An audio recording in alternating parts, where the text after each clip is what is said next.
Bismillahirrahmanirrahim. Assalamualaikum warahmatullahi wabarakatuh. Sampurasun.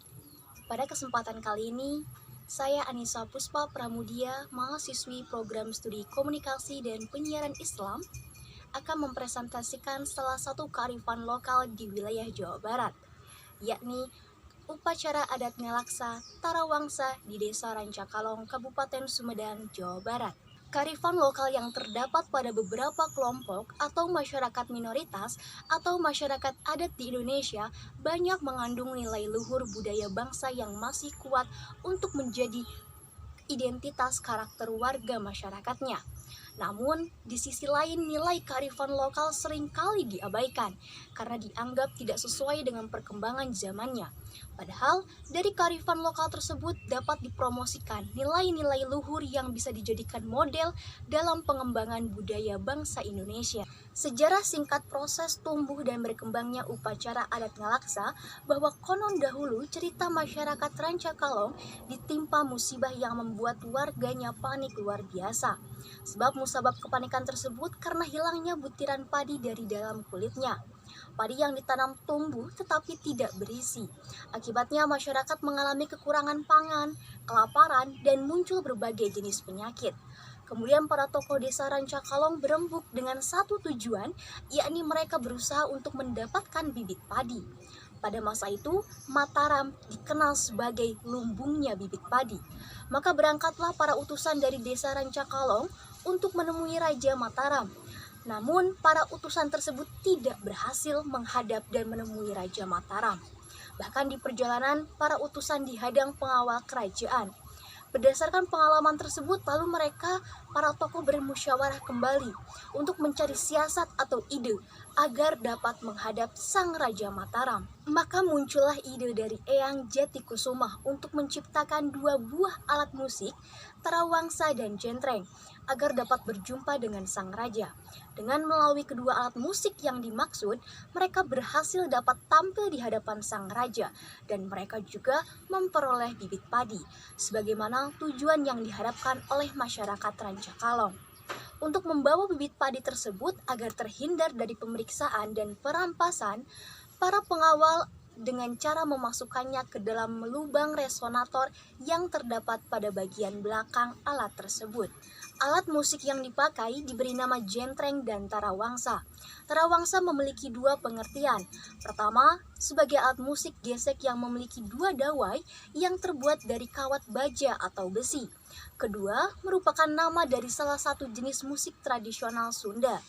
Tarawangsa merupakan sebuah ensambel kecil yang terdiri dari sebuah tarawangsa dan sebuah alat petik 7 dawai yang menyerupai kecapi yang disebut jentreng. Tarawangsa mempunyai dua kawat sebagai perlambang sang pencipta selalu menciptakan makhluk-makhluk secara berpasang-pasangan. Sedangkan jentreng berdawai 7, bila seluruh digabung jumlahnya 9, sesuai dengan jumlah wali songo penyebar Islam di tanah Jawa. Sampai saat ini kedua alat kesenian tersebut dijadikan simbol sebagai ucapan rasa syukur kepada sang gaib atas keberhasilan utusan untuk membawa bibit padi tersebut. Masyarakat Rancakalong dalam memainkan kedua alat musik tersebut disertai tarian sesajen untuk menghormati Dewi Kesuburan, Dewi Sri Nyi Pohaci. Sehingga Nyi Pohaci adalah berkah hidup masyarakat Sunda. Dari kematiannya tumbuh kehidupan yang membawa berkah pada umat manusia. Adapun pengertian upacara Ngalaksa, yakni secara etimologi, Ngalaksa berasal dari kata laksa, yang diberi awalan nga sehingga menjadi kata kerja yaitu ngalaksa, yang berarti membuat bubur dari tepung beras. Laksa adalah sejenis makanan dengan bahan dasar tepung beras yang diolah sedemikian rupa hingga menjadi suatu jenis makanan seperti lontong yang dibungkus dengan daun congkok. Laksa tersebut direbus dengan daun combrang sebanyak ribuan buah dan atau sebanyak tepung yang telah dipersiapkan. Masyarakat mempercayai bahwa jumlah yang didapat pada saat itu memberi gambaran akan keberhasilan panen berikutnya.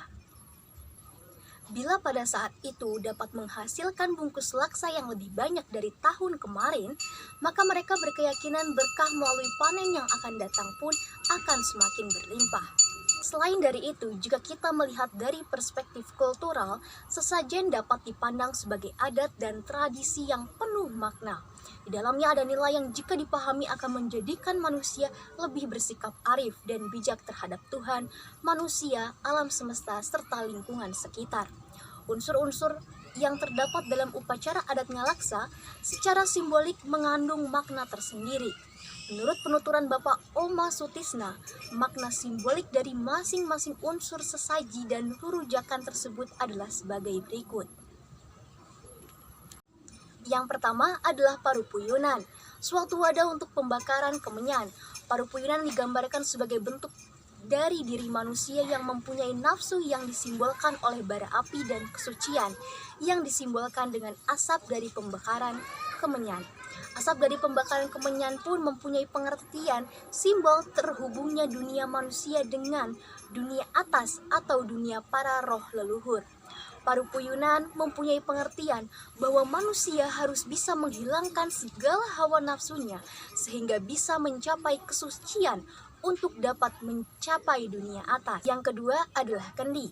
Kendi adalah tempat air seperti teko yang terbuat dari tanah liat dan dibentuk sedemikian rupa sehingga jadilah kendi.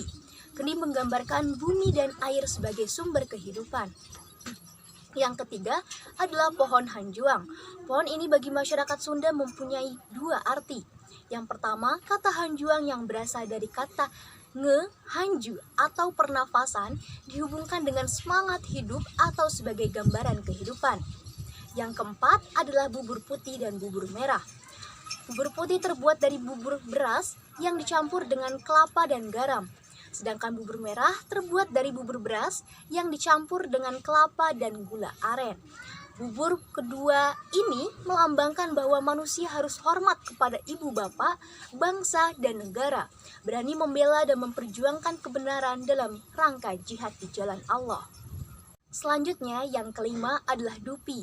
Dupi yaitu makanan yang terbuat dari beras dengan dicampur kelapa dan garam, kemudian dibungkus dengan daun bambu berbentuk segitiga, lalu direbus hingga masak.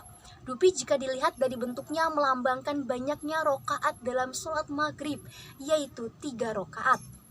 Yang keenam adalah kupat atau ketupat, yaitu makanan yang terbuat dari beras yang dicampur dengan parut kelapa dan garam, dimasukkan ke dalam anyaman ketupat yang terbuat dari daun kelapa muda. Ketupat dilihat dari bentuknya melambangkan rokaat pada sholat duhur, asar, dan isya, yaitu 4 rokaat. Ketujuh adalah nyiru. Nyiru yaitu sesuatu yang terbuat dari bambu berbentuk bulat yang biasa dipakai untuk menapi beras dan juga bisa digunakan untuk yang lainnya. Nyiru dalam hal ini mempunyai arti tersendiri yaitu bahwa pikiran dan hati itu harus bulat dan yakin bahwa adanya Allah Subhanahu wa Ta'ala. Yang kedelapan adalah bakakak, yaitu ayam yang dipanggang tetapi tidak dipotong-potong, hanya dibelah saja lalu diterlentangkan. Sesuai dengan bakakak ini bahwa kita selaku manusia harus tumamprak, berserah diri kepada Yang Maha Kuasa, tidak berdaya dan tidak berupaya. Lalu yang kesembilan adalah nasi ketan, yaitu makanan yang terbuat dari beras ketan yang dinanak dengan dicampur kelapa. Nasi ketan melambangkan bahwa dalam hidup dan dalam mengolah pertanian hendaknya kita menyatu, merasa senasib dan sepenanggungan. Yang ke-10 adalah rurujakan, mengandung makna bahwa kehidupan kita hendaknya diwarnai oleh rasa senasib dan sepenanggung, seia, sekata, penuh tanggung jawab dan kekeluargaan. Rujakan dan makanan serta benda lainnya yang disimpan di dalam sanggar melambangkan bahwa setiap manusia harus mempunyai rumah, tempat tinggal untuk mempertahankan hidup di dunia ini dan harus mempunyai rumah di akhirat kelak. Nilai-nilai dalam tradisi Ngalaksa pada sisi tertentu menjadi bagian dari nilai-nilai yang dikembangkan dan dipertahankan oleh masyarakat adat Rancakalong. Pesan nilai untuk hidup rukun dengan sesama yang dilambangkan dengan simbol pare dimaknai dengan kata atau kecap parendeng, yaitu sebuah pesan nilai untuk hidup rukun, sauyunan dengan sesama. Nilai untuk tidak melakukan perbuatan menggunjing, gibah yang dilambangkan dengan kupat lepet, tantangan angin, anu hartina Urang ulah sok ngupat jeung ngepel dan kopi pahit yang mengandung arti kop pikiran anu pahit dina diri urang. Kopi amis, kop pikiran anu amis dina diri urang. Artinya agar hidup tidak pelit tapi mesti berehan, yang berarti mau berbagi. Oleh karena itu, bagi masyarakat Rancakalong mesti terbuka ketika ada persoalan. Pesan ini dilambangkan oleh simbol bekakak anu hartina narima, terbuka, tur jujur.